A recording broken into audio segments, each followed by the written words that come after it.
Comparer des nombres décimaux.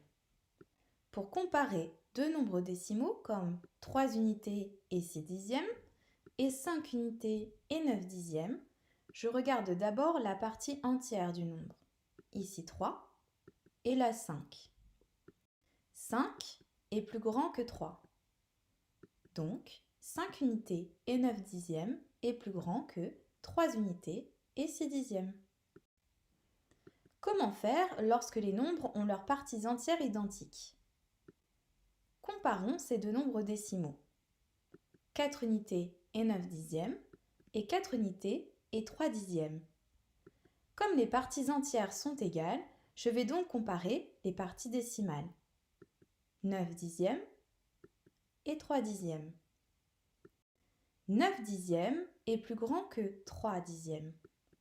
Donc, 4 unités et 9 dixièmes est plus grand que 4 unités et 3 dixièmes.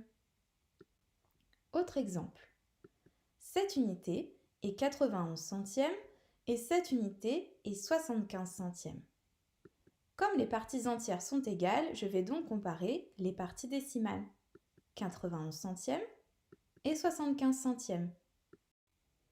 91 centièmes est plus grand que 75 centièmes.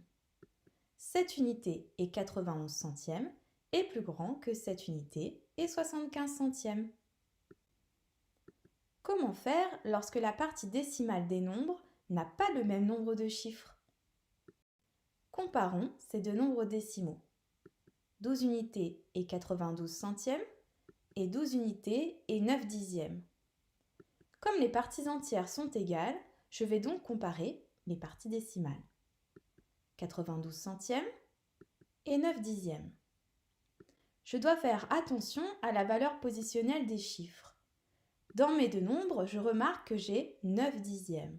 Cependant, dans la partie des centièmes, je constate que mon premier nombre a 2 centièmes et que le second n'en a pas. Je remarque donc que les parties décimales n'ont pas le même nombre de chiffres. Dans 12 unités et 92 centièmes, j'ai 2 chiffres. Dans 12 unités et 9 dixièmes, j'ai un chiffre. Je vais alors équilibrer les écritures décimales.